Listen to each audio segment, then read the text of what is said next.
All right, I'm going to take the webinar out of practice session and enter the live broadcast in just a moment.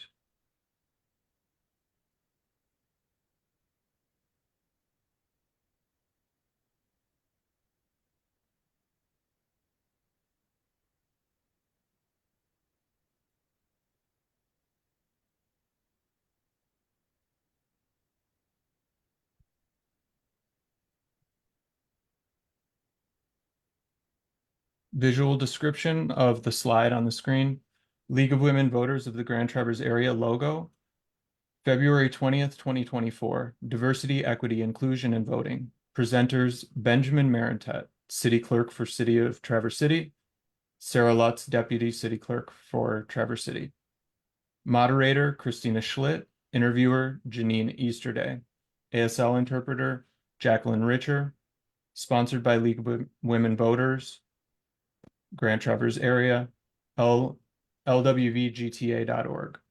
Partners, Traverse Area District Library, tattle.org. Traverse Area Community Media with Technology and Media Support, tacm.tv. League of Women Voters of the Grand Traverse Area logo, mission statement, empowering voters, defending democracy. League of Women Voters of GTA logo, future programs, March 19th, publication to the public, a library book. Oh, the text slide went by too fast. Sorry about that. March 19th, publication to the public, a library books path. The slide keeps going by too fast. Sorry for the roughness. March 19th, publication to the public, a library's book path to the reader in person at Tattle, 5 p.m. Speakers, Michelle Howard, Director of Tattle, Steffi Lute, TCAP's Elementary Library Coordinator, Carrie Zeitz, Attorney. April 16th, Media Literacy, Identifying Misinformation and Disinformation in person at Tattle, 5 p.m. May 21st, to be announced in person at Tattle, 12 to noon, or 12 o'clock noon.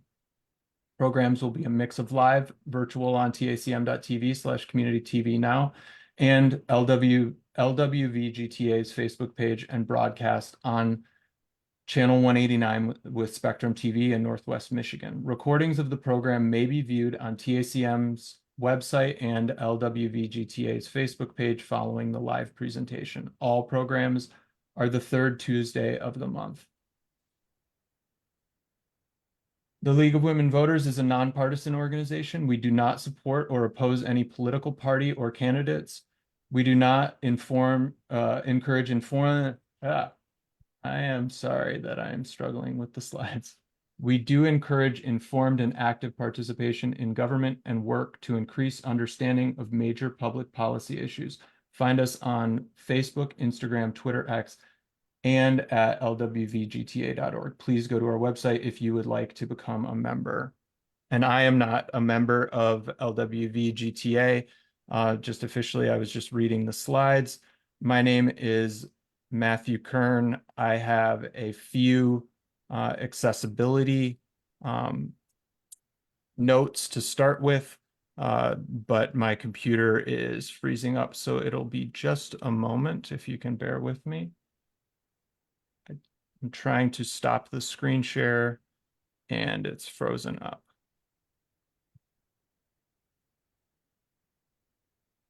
Bear with me for just a moment while I switch over to a secondary computer.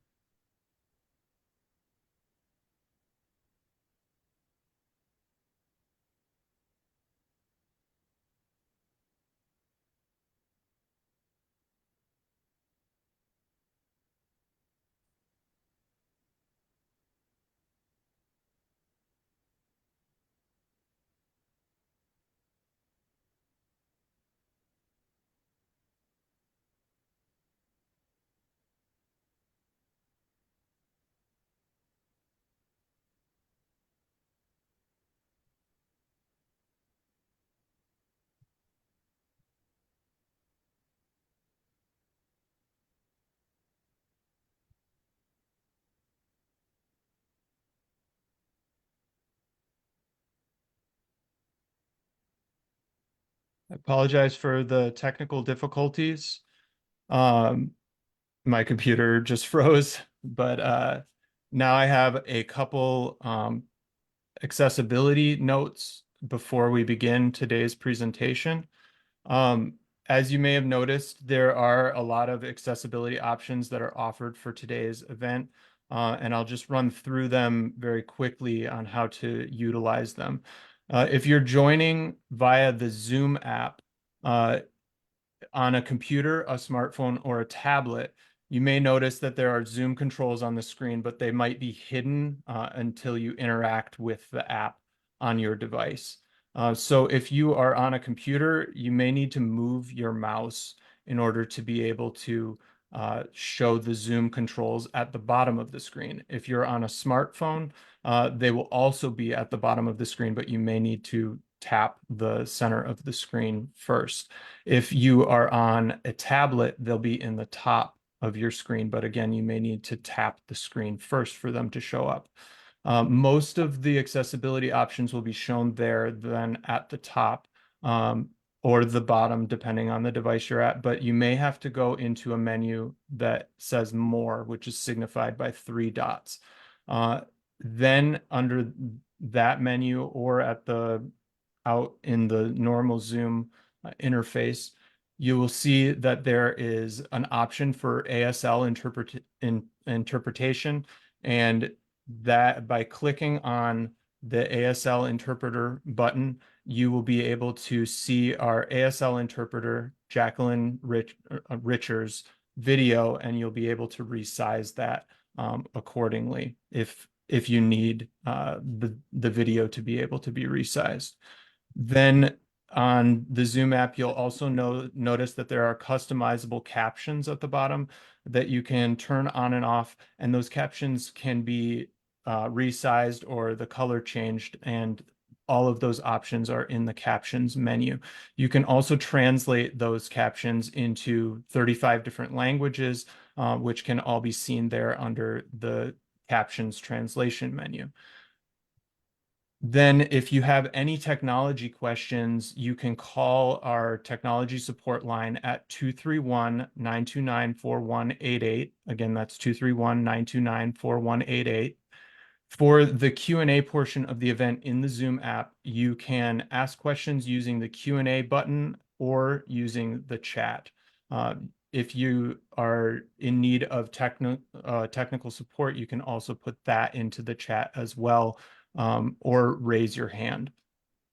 If you have dialed in via the Zoom dial-in feature, then you can raise your hand in order to ask a question virtually by pressing *9 on your phone dial.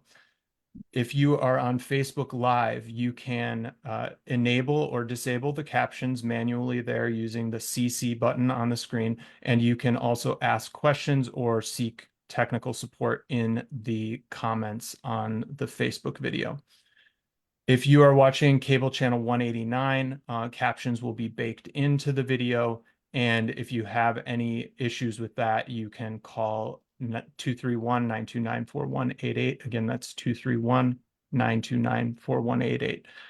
And now, thank you for bearing with me on that long introduction before the actual introduction to the event. Again, my name is Matt Kern. I'm the station manager at Traverse Area Community Media. And now I'm throwing it over to Christina Schlitt of League of Women Voters of Michigan to read off the rest of the introduction. Thank you, Matt. And good afternoon. My name is Christina Schlitt, co-president of the League of Women Voters of the Grand Traverse area, along with Cheryl Naparella. And we welcome you to our program today, sponsored by the League of Women Voters of the Grand Traverse area, with technical and media support from Traverse Area Community Media. We have closed caption for this program on Zoom, and we have Jacquelyn Richard as our ASL interpreter today. She is certified by the state of Michigan and the National Registry of Interpreters for the Deaf. Our topic today is voting and diversity, equity, and inclusion, or DEI and voting. As the League of Women Voters, part of our mission is to empower voters. Therefore, this program will be highlighting access to voting and empowering voters with disabilities. There are over 2 million voters in this population, and that can affect election outcomes. The League of Women Voters is a national nonpartisan organization. The League does not endorse nor oppose candidates or political parties, but does work to obtain and distribute information to the public about candidates and their views through forums and Vote 411. The League promotes informed and active participation of all citizens in government. It works to increase the understanding of major public policy issues through education and advocacy. We advocate for or against issues only if we have a related position. Otherwise, we remain silent. Membership in the League is open to all persons at least 16 years of age. Our program today is being shown on channel 189 with Spectrum Cable TV in Northwest Lower Michigan, on TACM Community Media website at www.tacm.tv/community TV now, through LWVGTA Facebook Live, and of course here on Zoom. And once again, we'll remind you, if you have questions at any time during the program, you can use the Q&A function on Zoom and the other options as Matt pointed out. Our speakers today will include Benjamin Marentette, the Traverse City Clerk, Sarah Lutz, Deputy City Clerk, and Jeanine Easterday, past president of the Grand Traverse Area League. But first, what is DEI? The League has embraced the diversity, equity, and inclusion policy. The League of Women Voters understands that honoring our organizational commitment to diversity, equity, and inclusion in principle and practice is not simple nor easy, but it is essential. The DEI policy has been elevated to the same organizational importance as the nonpartisan policy, which has defined the League and contributed to our success over 104 years. These two comparable policies together define how the League carries out its purpose in a diverse, equitable, inclusive, and nonpartisan way. What is diversity, equity, and inclusion? Diversity includes all the similarities and differences among people, not limited to gender, gender identity, ethnicity, race, native or indigenous origin, socioeconomic status, age, sexual orientation, culture, religion, belief system, marital partnership status, parental status, language, ability status, mental health, and more. Diversity refers to population groups that have been historically underserved in socially, politically, or economically powerful institutions and organizations. These groups include, but are not restricted to, populations of color, such as Black Americans, Latinos, Native Americans, and Alaska Natives, Asian Americans, and Pacific Islanders. These groups also include people with disabilities, people experiencing poverty, LGBTQIA+, and women. Diversity is about a collective or a group and can only exist in relationship to others. A team can be diverse, and so can an organization. A person is not diverse. They bring diversity to a team, but they in themselves are not diverse. Jeanine? Equity. Equity refers to systems, processes, and approaches based in fairness that ensure that everyone is given equal opportunity and treated with dignity and respect. This means that resources may be divided and shared differently to make sure that each person has a fair chance to succeed. Therefore, equity does not mean sameness. Equity considers that people have different access to resources because of systems of oppression and privilege. equity seeks to balance that disparity.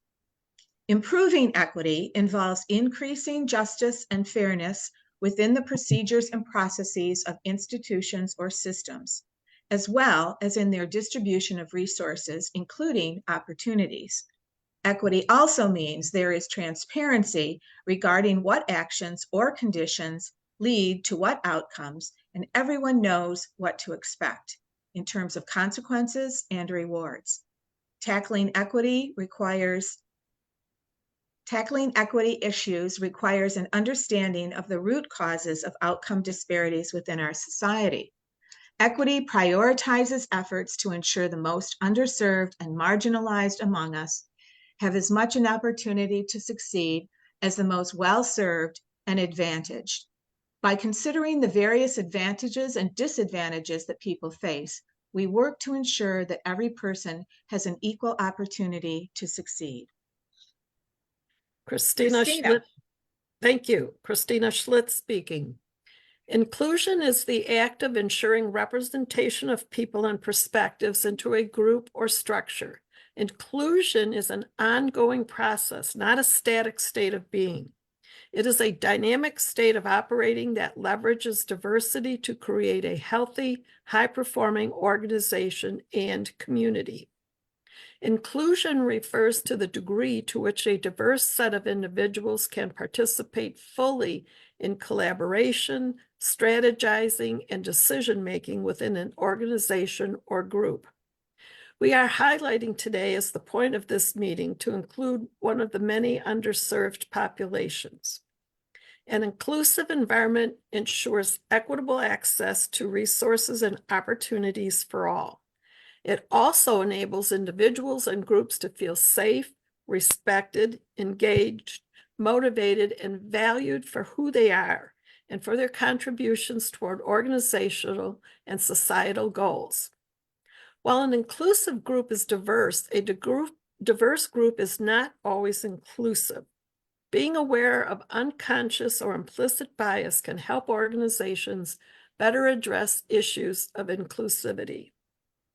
The work of creating a truly diverse, equitable, and inclusive league is much more difficult than simply committing to DEI.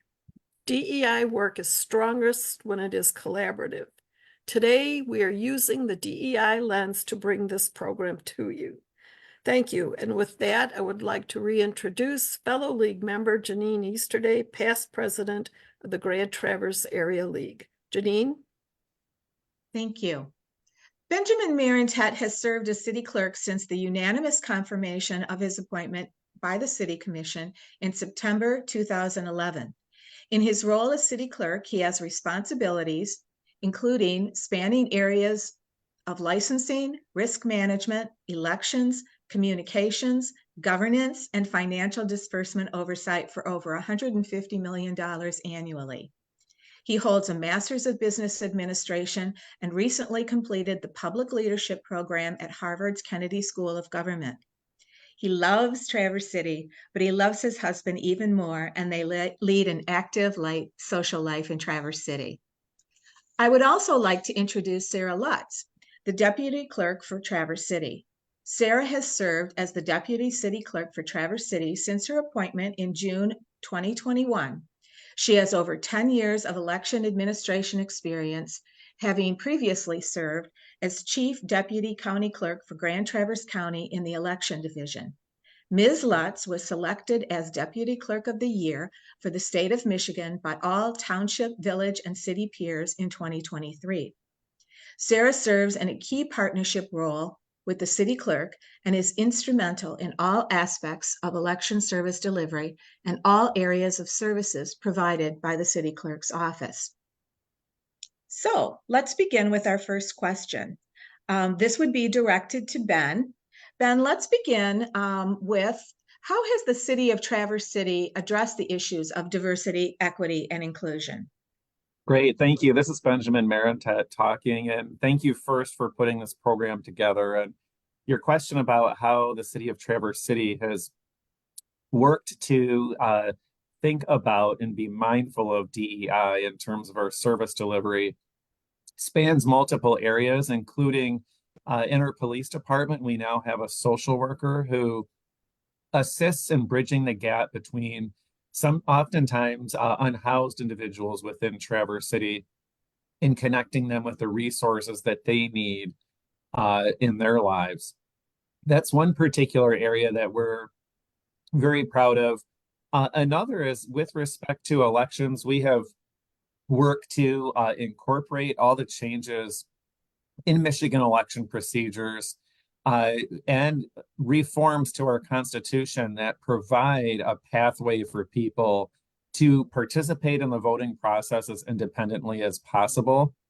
This includes, for the first time in 2024, providing for early voting for up to 9 days leading up to the election, beginning 2 Saturdays before the election and concluding the Sunday immediately before. And those early voting hours are available to all Traverse City voters from 9 a.m. to 5 p.m. all of those days. We also have, of course, and these things are true for across the state of Michigan, we have no reason absentee voting in the state of Michigan, which means now that you can vote absentee for any reason or no reason at all. And we also have, which Ms. Lutz has next to her, the express vote machine, which we'll demonstrate here in a little bit, but that is a machine that is designed to mark a ballot for any individual, and it doesn't have to be used exclusively and isn't available exclusively for individuals with disabilities, but it's available for all voters. It has capabilities that include presenting the instructions on how to cast a ballot through audio, so reading the instructions to you. There's Braille. There's also a port on the equipment where a voter could bring in their own device to help them vote, perhaps with a sip and puff device or a paddle, those sorts of things. And again, Sarah will talk more about that when we get to that point, but that is a hopefully relatively concise response to your question. Okay, thank you. I think you started to cover it a little bit, but I just want to reinforce the several laws that have been passed by the Michigan legislature this past year. And so can you give us a little bit of more information or about how those laws will affect the community of disabled persons? Absolutely. So we have, like I mentioned, early in-person voting, which is designed, and the reason for providing it, one of the many, is to eliminate lines or largely eliminate lines so that there isn't a feeling of pressure that individuals have. So if you're a voter with a disability, of course, even on election day, there are election workers that are there to assist you in voting. We have the express vote available. You can bring in an individual to assist you with casting your ballot. But early in-person voting is not going to have the crowds that we see or the lines that we see on election day. And I think that that's really important for providing additional options for folks to cast their ballot depending on their particular needs. So that's one area. Of course, we've also got no reason absentee voting. I will acknowledge, though, that when we had absentee voting that required a reason, one of the eligible reasons to cast an absentee ballot was, of course, for individuals with a disability. So that's been in place for some time, but now it's even more inclusive in the sense that you don't have to declare a disability or question whether or not you have one that qualifies you for casting that absentee ballot. Mm-hmm. So all these changes to voting laws, what sort of challenges are you facing to implement the new laws for the historically underserved communities? Well, when it comes to early in-person voting, I mean, certainly there are challenges with implementing it, but I'll say that that's our role, that's our duty to implement all of these options and pathways for people to vote. But certainly it requires more resources. It's 9 days of early in-person voting. We have to have folks who will work those early voting sites. Thank you, Miss Easterday. You're one of those individuals who's doing that and helping us power democracy. But it certainly requires human resources, financial resources to provide for the site, the equipment, the workers that are assisting, and all the things that go into making early in-person voting happen. But voters in Michigan gave themselves that right in the Constitution when they amended it in November of 2022. So it is the duty, and it's an honor and privilege for election officials across Michigan to provide the additional service. Thank you. So there's so many types of disabilities, several of which can benefit from in-person voting machines known as the Express Vote or VAT, which is known as Voter Assistance Terminal. And now we will move to Sarah Lutz, and we'll ask Sarah if you would please demonstrate the machine for us. Sure, I'd be happy to, Jean. This is Sarah Lutz, Deputy City Clerk speaking, and this is our Express Vote or Voter Assistance Terminal. And it has various options. This is a toggle pad that also has Braille on it for the voter to assist. It has a large screen. You can zoom in on the screen. You can change the contrast of the screen. If I can get it to do that, not yet. To vote, a voter is given a blank activator card, blank ballot, and it is simply slid in to this portal right here. And there's also Braille on the machine to designate that. We have headphones. And so we're going to search a precinct. And we're going to activate it. The screen, the large screen is touch screen. And we can also use the toggle switches. And this is the contrast feature. And the toggle switches, you can see, will move through. And if I had my headphones on, I'd be able to hear it also. You can make a selection. And then it will read back to you what your selection is. And if a voter decides that that's not the selection they wanted, they are able to go back and change a different selection. And when they are ready to cast the ballot, you will print the card.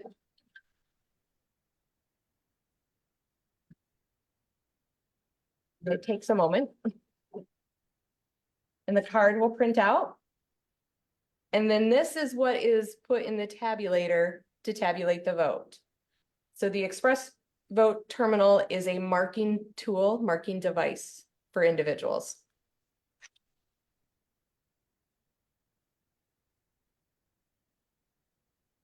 Thanks, Sarah. That You're was welcome. really enlightening. I do have a couple of questions. So when you're putting your ballot in the tabulator is the secure device that's locked at the end Correct. of every and secured at the end of every voting day. Is that accurate? That is correct. During early voting, the tabulator is shut down and sealed up and kept secure. And then on election night, the tabulator would be closed, just like a traditional poll tabulator would be closed, and the results are stored securely and then provided to the county to tabulate the results. Okay. Did you want to add anything to that, Ben? No, Sarah Okay. did a great job. Thank you. Okay. Thank you. I think another point that might be of interest to the people online or viewing this program are the fact that you don't need to have a disability to use this machine. If you are a completely ableist person, as some people refer to those who are more able than others, you can actually access that machine without having to show or communicate that you have any disability. Is that accurate? Yes, Yes, yeah, that's absolutely. Okay. And then even people who might have, say, learning disabilities or neuro disabilities that might want to read more slowly or read with larger print or some of those kinds of things, those people have access to this machine as well, do they not? Yes, they do. There's no restrictions on the machine to who has access to it. Okay. So I guess another question then would be, how can people provide input or suggestions for improving access to the voting process and and the process itself? I think, anytime anyone has any suggestions on how we can make the voting process more inclusive, we're very interested in hearing that in our office. And anyone can speak with anyone on the city clerk's office team. We are all very in touch and very voter forward. And so those opportunities and suggestions would be welcome and really something that we would be excited to get. And then when it comes to suggestions statewide, I think, if someone made a recommendation or a suggestion or had an observation that they shared with our office, we would certainly convey that to the Secretary of State and make sure that the Bureau of Elections, which runs elections for the entire state, was aware of such a suggestion or observations. But anyone's also welcome to contact the Bureau of Elections directly. It's not just election officials that have access to the Bureau of Elections. They're there to serve absolutely everyone that's part of voting, and that definitely includes voters themselves. Okay. So what sort of training do or will the poll workers receive regarding this VAT? Yeah, so every 2 years leading up to the federal election cycle, so coming this summer, we're going to be providing training to all of our election workers, and that training will include hands-on overview and time with the voter assist terminal, or the express vote, as it's sort of more popularly referred to. And so that's something that is baked into that training that's every 2 years. And then the Saturday before every election and every year, Ms. Lutz and I also provide a training to all the chairs and vice chairs of our in-person polling places. And that includes opportunities to have training on that express vote device as well. Okay, thank you. We did ask for people to submit questions if they had them before this meeting, and we did receive one question. It was regarding early voting and the express vote. And this person was unclear from the info that was mailed to voters if the express vote machine will be available during early voting. Yes, absolutely it will be, and it is right now. So we've got early voting going on right now. Like I said, it's 9 a.m. to 5 p.m. It begins the second Saturday before the election, which was just a couple of days ago, if you're listening to this on February 20th. And then it goes through the Sunday immediately preceding the election. Yes, there's express vote available at the early voting site, which is in the cafeteria in the lower level of the governmental center on Boardman Avenue. Good to know. Thank you. So in other words, you don't have to isolate yourself in your home with absentee voting. You can absolutely join the social voting groups and use the VAT however you choose to. So thank you. What do you and all clerks need to make voting for persons with disabilities better? I think that it's the benefit of knowing what individuals and voters with disabilities need in order to vote. I mean, we certainly have lots of discussion. There's lots of information and insight that's passed on from individuals who have disabilities, but it's never perfect, and it can always be better. And so I think the continuous feedback that's provided is helpful. I mean, we're here to serve, and we want to serve everyone the best way that we can. Certainly, there are some limitations with respect to resources. So there's not, and I don't say that to stifle suggestions. It just could be that there might be opportunities for partnership depending on what recommendations were given that are sort of maybe above and beyond. And I don't know exactly what falls into that category. But where maybe there are suggestions that there might not be funding to implement, but we'd want to still consider that and find funding resources too. Thank you. Benjamin and Jeanine, we do have questions in the Q&A. So I'm not sure how we wanted to handle that. Ben, can you see those? Did you want to deal with that? I'm happy to address the questions that have been submitted, and thank you to those that have submitted them. One question that came in is to reinforce the use of the VAT. They're asking if they need to identify their disability in order to use the VAT. No, you don't. Anyone is welcome, and all are welcome and encouraged, whether it's an individual with a disability or an individual that doesn't have an identified disability. There is no question or screening process. We encourage everyone to use the express vote or VAT. And so then the next question is, how is an election inspector able to help a person use the express vote machine without violating confidentiality? And so all of our election workers are sworn to uphold, they're given an oath to fairly and impartially administer elections. And that includes following all the laws in Michigan with respect to election administration. And that includes protecting the confidentiality of how voters cast their ballot. I want to recognize that on top of the express vote, an individual that may need assistance to cast their ballot is welcome to the assistance of 2 election inspectors of opposing identified political parties. So you'd have an individual, an election inspector that identifies with the Republican Party and one with a Democratic Party, and they would be providing that assistance. And it's their obligation to not share how that voter casts their ballot. Now, I will say, generally speaking, when it comes to a voter who's using the express vote, they might, beyond getting their equipment, if they brought any equipment in, hooked up to the express vote because it has a port for sip and puff device and paddles and other instruments, which Ms. Lutz is pointing to.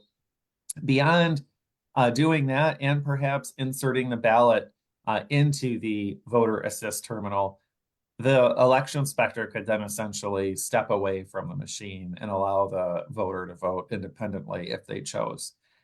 But full on assistance through the whole voting process, including helping voters mark their ballot, is available, and the election inspectors are required to maintain confidentiality. So I hope that that answered that question. And then there is another question that asks, how many VAT or express vote machines does Grand Traverse County have? And I don't have the exact number, but I can tell you it's 1 for every precinct. I don't know the exact number of precincts in Grand Traverse County. I don't know if Ms. Lutz does.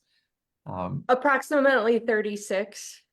Okay, approximately 36. Thank you. So yes, every voting precinct within Grand Traverse County and within the state of Michigan have an express vote. And then there is a question or a request to remind where voters go to vote during early voting. And they understand that not all precinct locations are open for early voting as they are on General Election Day, which is February 27th. And so throughout Grand Traverse County, there are different early voting sites. For voters that reside within the city of Traverse City, all early voting for all City of Traverse City registered voters is in the lower level cafeteria within the governmental center at 400 Boardman Avenue in Traverse City. Other jurisdictions throughout Grand Traverse County have specified different early voting sites. Some jurisdictions have joined together to provide one early voting site for multiple jurisdictions. And anyone can go to michigan.gov/vote. Again, michigan.gov/vote to check the location of their early voting site and the hours for early voting, because they're not the same necessarily throughout Grand Traverse County or throughout the city of Traverse City. And it looks like those are all the questions that have been put in the Q&A section or Q&A box. I don't know if there are any others that have come in. I'm not sure, Ben, but I think I see something in the chat. I don't see anything in the chat. Okay. Mr. Kern could weigh in. I don't see anything else in the Q&A either. I do not see any questions in the chat. That was a message I sent to you, Jeanine. Okay, thank you. So if there are no further questions, then I would like to hand the meeting back to Christina Schlitt to close. Thank you, Jeanine.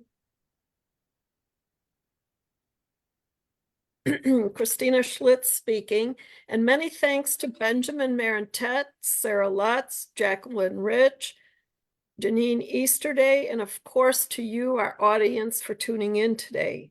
Also thanks to Matt Kern and Joe Torrance of the Traverse Area Community Media.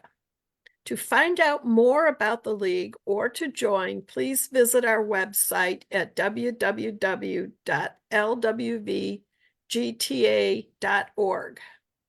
Additional programs that we have scheduled are on Tuesday, March 19th. The event is about the freedom to read and the process involved in selection of materials for a library. On Tuesday, April 16th, the event is about mis and disinformation. Both of these meetings will be in person at the Traverse Area District Library at 5 p.m. They will also be available virtually. Go to our website for specifics. Thank you again for being with us. Excuse me. Tell your friends that this program is available for viewing on LWVGTA Facebook and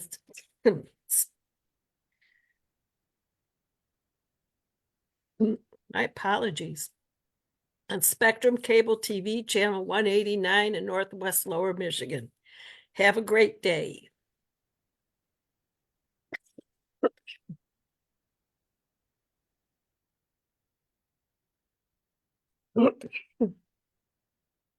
Closing slides. Visual descriptions. League of Women Voters of Grand Traverse Area. Mission statement. Empowering voters, defending democracy. Text on the screen. lwvgta.org.